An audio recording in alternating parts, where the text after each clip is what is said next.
Hello everyone, welcome to Bagri Tutors. Today's topic is subject verb agreement. Subject verb agreement होता क्या है? Subject means कोई भी जो काम कर रहा है, one who is doing something. Verb which tells कि वो क्या काम कर रहा है, किस फॉर्म में काम कर रहा है, past, present, future किस में काम कर रहा है. अग्रीमेंट मीन्स कि सब्जेक्ट और वर्ब के बीच का जो लिंक है, क्या उनके बीच में रिलेशनशिप है, वो आएगा अग्रीमेंट में. तो हम सब्जेक्ट वर्ब एग्रीमेंट को करेंगे रूल्स के through. Rule number 1, if the subject is singular the verb will B singular. The verb will B singular. अब इसका मतलब है कि अगर हमारा एक सेंटेंस में जो सब्जेक्ट है वो सिंगुलर है तो उसके साथ जो वर्ब है वो भी हम सिंगुलर यूज करेंगे. Example,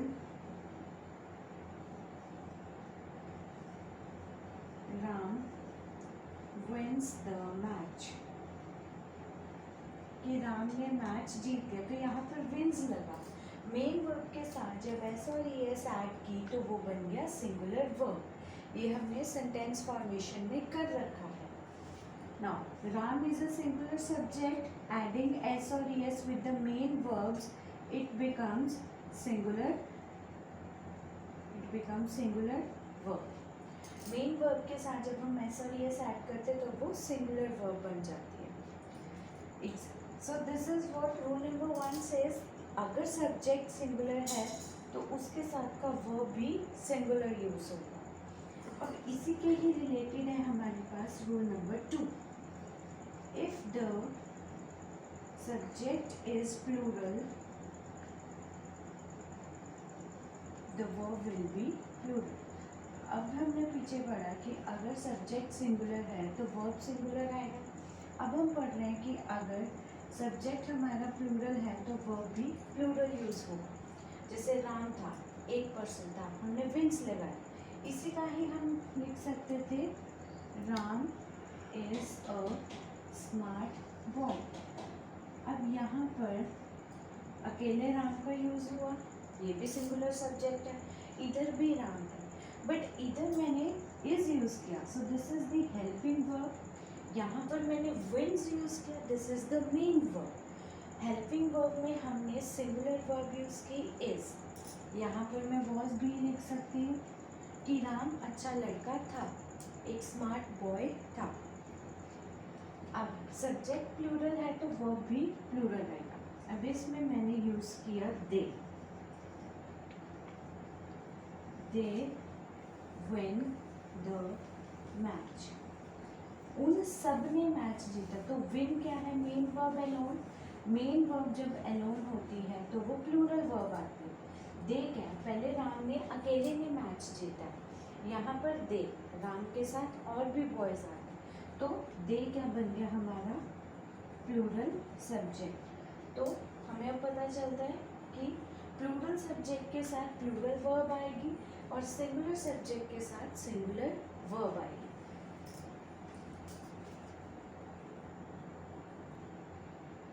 next rule number 3.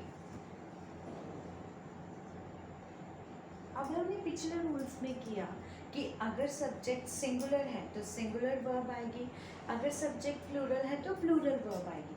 Now we will study कि अगर दो सब्जेक्ट एंड के साथ जॉइन है, if two subjects are joined with and, the verb will be plural. अब ये तो पता है, इसमें लिखने की क्या जरूरत थी. पर रूल नंबर 4 इसी के ही रिलेटेड है. If two subjects are joined with and, the verb will be singular. Why? If. अब आगे इसका रीजन आ गया. अब इस रूल में क्या है कि दो सब्जेक्ट के साथ हमारे पास है and. इधर भी दोनों सब्जेक्ट के साथ हमारे पास and है. Now in this we have two subjects joined with and, but the verb is plural. ये हमें पता है. This is very much clear to everyone. But here I am writing कि दो सब्जेक्ट हैं and के साथ join है, verb singular है. If it forms single meaning. अब वो सिंगल मीनिंग किस पे बनाएगा? According to object. अब हुआ हमारा रूल नंबर 4 क्लियर। इधर आ गया। अब हम करते हैं एग्जाम्पल, जैसे Ram and Ravi are good friends. अब क्या है, राम अलग है लड़का, रवि अलग है, दोनों गुड फ्रेंड्स हैं, तो मैंने आर का यूज किया। ठीक है, अब यहाँ पर है रूल नंबर 4 में कि if they form single meaning. Single meaning किससे बनाएगा? According to object. अब हम इसमें करेंगे object. Example, bread and jam was my breakfast today। अब मैंने क्या बताया कि जो मैंने मॉर्निंग में इनटेक किया, ब्रेकफास्ट में मैंने क्या लिया? Bread and jam. अब ब्रेड एंड जैम अगर मैं इधर लिखूं, bread and jam are not available. अब यहाँ पर अवेलेबल है, यहाँ पर ब्रेकफास्ट है। अब ब्रेड एंड जैम नहीं है हमारे पास, अभी ब्रेड एंड जैम नहीं है, मतलब अलग अलग चीज़ें नहीं है। इसी तरह ही यहाँ पर मैं बता रही हूँ कि ब्रेड एंड जैम मैंने अपना ब्रेकफास्ट लिया टुडे, तो यहाँ पर मैंने वॉज लगाया दिया। Why I am using was? Because यहाँ पर ब्रेकफास्ट के लिए किया। अब ब्रेड एंड जैम का जो मीनिंग है वो बन गया सिंगल। अब वो सिंगल भी कैसे बना? ब्रेकफास्ट से, कि मैंने ब्रेड और जैम किसके लिए खाया? ब्रेकफास्ट में इनटेक किया। सो if two subjects are joined with and, the verb will be singular if it forms singular meaning but according to the object. So these are the two rules related to and. Next, rule number 5. If the sentence starts with main plural subject, main plural subject, and if the sentence starts with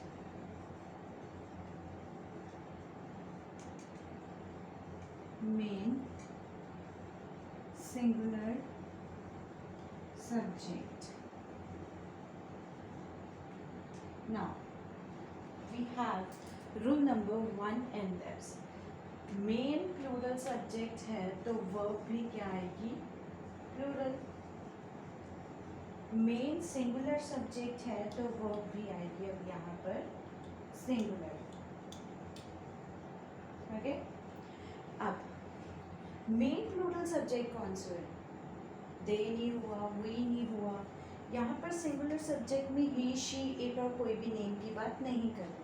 अब किसकी बात कर रहे हैं कि अगर एक sentence start हो रहा है मेन सिंगुलर या प्लूरल सब्जेक्ट के साथ, तो वर्ब आएगी सिंगुलर या फिर प्लूरल। एग्जाम्पल आगे इसमें, जैसे अब पहले तो मेन ये कौन से हुई? प्लूरल सब्जेक्ट कौन से हुए? प्लूरल में हम both, many, few and a few को यहाँ पर हम रखेंगे। और मेन सिंगुलर सब्जेक्ट कौन से हुए हमारे? Some, both, some, each, every, either and neither.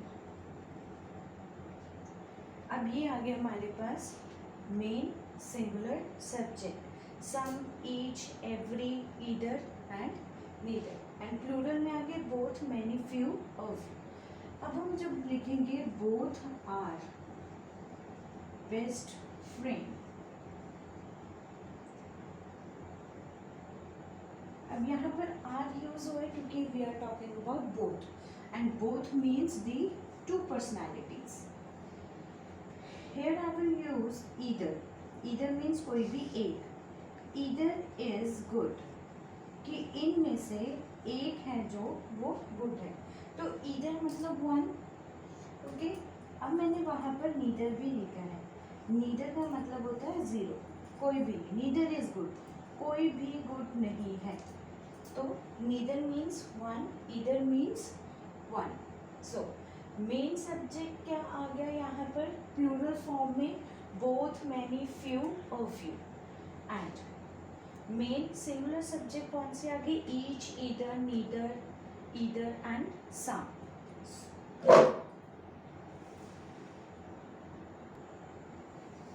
So next, rule number 7.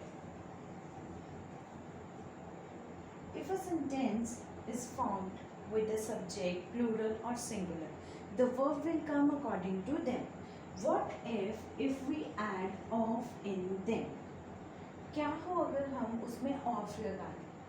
of के बाद जो भी सब्जेक्ट होगा वो हमेशा ही प्लूरल फॉर्म में आएगा. The reason behind of का मतलब उसमें से कुछ. If I am talking about कि यहाँ पर मेरे पास बहुत सारे पेन हैं, ठीक है. अब इस पेन में से कोई एक पेन है जो रेड है, बाकी सारे अलग अलग कलर के हैं, लेट्स से बाकी सारे ब्लू कलर के हैं, ठीक है. अब इस पेन स्टैंड में से बाकी सारे ब्लू पेन है, एक रेड है. अब मैंने क्या बोला? One of the pens. अब मैंने यहाँ पर द का यूज़ किया, मतलब इन पेन में से ये जो सारे पेन्स हैं इसमें से वन यूज़ हो गया, ऑफ यूज़ हुआ. ऑफ के बाद का मेरा जो सब्जेक्ट है वो मैंने प्लूरल यूज़ किया. तो हमेशा हमारा जो वर्ब है, सब्जेक्ट है, ऑफ के बाद वो हमेशा प्लूरल फॉर्म में ही आएगा. Related to this rule number 8. Of के बाद सब्जेक्ट तो आ गया हमारे पास प्लूरल. व्हाट इफ वर्ब का क्या बनेगा? तो जो वर्ब है वो आएगा हमारे पास जो हमारे पास मेन सब्जेक्ट है, जो हमने रूल नंबर 5 एंड 6 में किया. अब मेन सब्जेक्ट थे मेरे पास प्लूरल एंड सिंगुलर. हमने 2 पार्ट्स में इनको सेग्रीगेट किया था. We have singular and the plural. Plural में थे मेरे पास both, many, few and a few. And singular में था हमारे पास each, every, either and neither. अब मेन सब्जेक्ट के अकॉर्डिंगली हमारा आएगा वर्ब. अगर मेन सब्जेक्ट में हमारे पास सिंगुलर फॉर्म आ गई तो वर्ब हमारा सिंगुलर बन जाएगा. अगर मेन वर्ब ही हमारी प्लूरल फॉर्म आ गई तो हमारा वर्ब जो है वो प्लूरल का बन जाएगा. Let us take an example. The same only. One of the pens is red. अब मैंने क्या यूज़ किया? ऑफ के बाद का जो मेरा सब्जेक्ट है वो आ गया प्लूरल, बट मेरा मेन सब्जेक्ट यहाँ पर सिंगुलर है. वन मतलब सिंगुलर, तो वन के अकॉर्डिंगली मैंने यहाँ पर इज लगाया. ठीक है. Let's take an another example. If I am saying two, plural, two of the pens are red. कि इन सभी पेन में से जो 2 पेन है वो मेरे रेड हैं.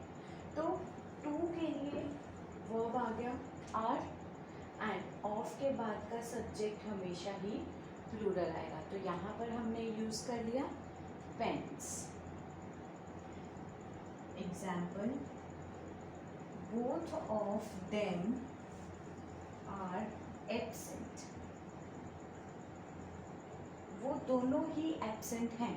अब बोथ के लिए आ गया आर, ऑफ के बाद हमारा आ गया them is the plural subject. अब इस पे हमने क्या पढ़ा कि ऑफ के बाद का हमेशा सब्जेक्ट प्लूरल आएगा. And rule number 8 tell us that if of is there, the subject will be plural, but the verb will come according to the main verb. According to the main subject. Now, main subject is of two types. One is the main singular subject, another is the main plural subject, which we have done in the 5th and the 6th rule.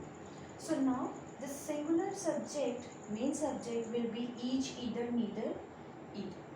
Each, every, either, neither. This means one, this means one, this means one. Neither means no one, zero, which automatically is a singular subject. When we are not talking about anyone, so that is the singular only. On the other hand, we have the main plural subject, which includes both many, few and a few, which tell us about more than one person. Here we took the example, two of the pens are red. We have used two, for that we are using are. We have used pens because there is of. Whenever we have to choose one, or we can say two, from the collection, or we can say from the group, so that will be the plural form. Like here, one of the pens is red. Okay. So one is the, here we use is, and one, for one we have used is, but after of we have used the plural form. क्यों? क्योंकि हमने ये एक किस में से choose किया, बहुत सारे पेन्स में से. So this is for today's video. So today we did the 8 rules. So subject verb agreement will have 3 parts. I will prepare 3 videos for you. First part will include 1 to 8 rules. This will be helpful for competitive, basic English, entrance exam and for the arts. But the rest too will be more useful if we are going to the objective question paper. So part number 2 will have rules from 9 to 16. Part number 3 have the rules from 17 to 24. So these rules will be helpful for you in IELTS writing and writing tasks, and the rules will be helpful for the competitive entrance. It will be in subjective and objective paper only. So this was all about subject verb agreement. I hope you liked it. So like my Facebook page, the address is here. You can mail me or comment me your doubts on my Gmail, and on my Insta you can follow me on my Insta. And the exercise of these rules is given on our website. Bagri Tutor is the website. Thank you.